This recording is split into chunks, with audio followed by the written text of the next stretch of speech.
I'm going to take this bullet train to Shiga Prefecture to see some Akiya today.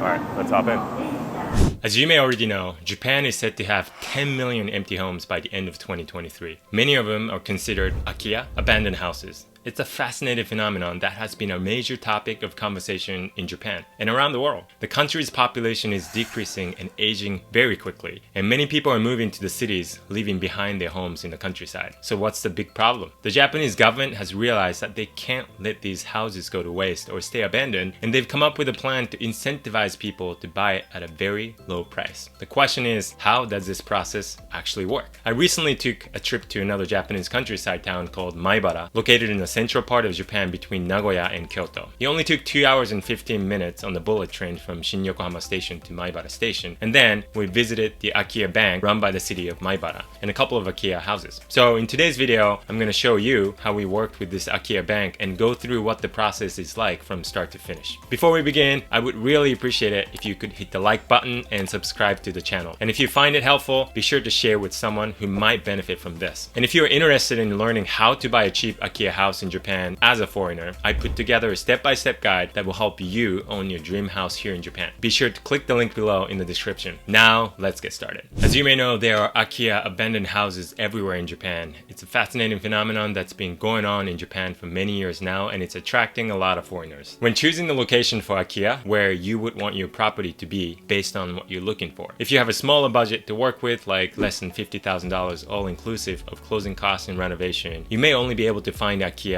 in remote areas that are hard to get to. But if you have a little bigger budget, like $100,000 and up, you're more likely to be able to choose good locations. I was working with a client who had a budget of between $50,000 and $100,000 for this project. And the client really wanted to find an Akiya that's traditionally Japanese looking and relatively close to a major city. After reviewing potential municipalities, we landed in Maibara, Shiga. It's a small town just 35 minutes from Nagoya and 27 minutes from Kyoto on the bullet train. But it's big enough to have a station where bullet trains stop, which attracts many potential Akiya buyers domestically and internationally. So we found the Akiya Bank run by the city of Maibara. What's an Akiya Bank? It's a property information service run by a local municipality. It's supposed to encourage locals to sell their vacant houses and also attract potential buyers. In short, it's kind of like Zillow, except most Akiya are off-market deals, and the buyer and the seller handle their transactions directly for the most part. In the beginning, most Akiya houses don't have any real estate agent representation. Why? Because they're usually so cheap that most agents don't want to waste their time. Real estate agents are commission-based, so they're incentivized to sell higher priced properties because they could make so much more money essentially doing the same work by selling a $1 million home compared to a $10,000 home. And that is exactly why the government is stepping in to match the owners of Akiya and the potential buyers. But because these Akiya banks are run by the local government offices, the operations are decentralized, meaning each Akiya bank has its own way of running its operations. For example, the way the Akiya Bank in Hakui, Ishikawa runs its operations is very different from the way the Akiya Bank in Maibara, Shiga does it. Hakui is a less popular destination than Maibara, so the Akiya Bank tries harder to get the exposure by putting the Akiya listings on the big real estate website like Lifeful Homes. They also disclose important information about properties like asking price and address, which is a standard for a regular real estate listing. Hakui Akiya Bank even did a video walkthrough for us when I asked. This is something I do all the time with my agents in the US when I look for properties in the US, but this is not a common practice in Japan. They said it was the first time doing an online walkthrough, but it was very helpful to get the first video walkthrough, and they answered a lot of our questions without us going there. On the other hand, the Akiya Bank in Maibara operates very differently. They have their own website, which looks good with many photos of each property and even a story behind it. But here's a kicker. They don't disclose some of the most important information: asking price and the address of the property. So there's no way to run the numbers or look at the property on Google Maps. So I called the Maibara Akiya Bank and asked if they could share the information. And this is what they said: we don't provide that information unless you visit us. So I made an appointment and went to visit the Akiya Bank. My client was flying in from another country, so we met at Maibara Station and went to the Akiya Bank together to get the details about some of the properties they were interested in. Here's me in front of the Akiya Bank. We sat down and talked talked to them about an hour and a half, got all the information we needed, and actually went to see a few properties from the outside. We learned that we couldn't get a tour of the inside during the first visit. They would only connect us with the owner if we liked the outside of the house in the neighborhood. Then we would have to come back to meet with the owner for an in-person walkthrough. Why would they do that for someone who came all the way from another country? They said they get a lot of interest from potential buyers due to the fact it's close to two major cities and there's a bullet train station. So by making people visit them, they weed out most people who are just looking. They only want to help people who are serious enough to visit them in person.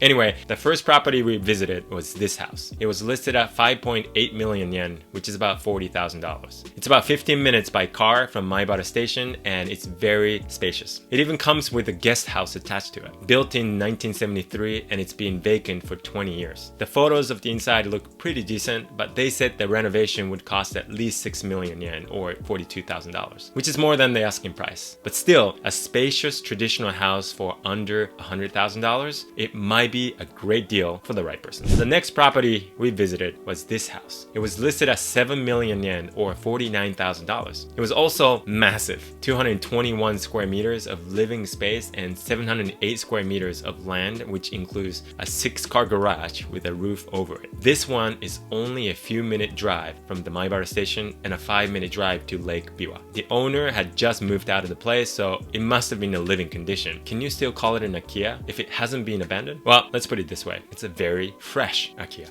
Even if you put in $20,000 to $30,000 in renovation, it's going to be about $70,000 to $80,000 all in for this massive house. Do I think it's a great deal for the right person? Absolutely. But again, it's really not going to be easy to buy one of these traditional Akiya houses in Maibara, despite the low prices. You'd have to first visit the Akiya bank in person, submit a formal application to get the property's information, visit the places, contact the owner of the place, meet with the owner in person, and then start a conversation about purchasing the property. Even if your offer gets accepted, you'd have to visit Maibara to meet with the leader of the community in person for an interview before you can actually purchase the price. Not every municipality in Japan operates this way, but for the case of Maibara, this was their process. So if you're interested in buying an Akiya in Japan, be sure to do your own research about how the Akiya bank operates in a particular municipality you're looking at, so you can plan your visit accordingly. What do you think? Would you move and live in a rural part of Japan? Leave a comment below. Thanks for watching. If you enjoyed it, be sure to hit the like button, subscribe to the channel, and share this video with someone who might benefit from this. Again, don't forget to download the free guide, How to Buy a Cheap House in Japan as a Foreigner, and watch this video next for more. See you in the next one.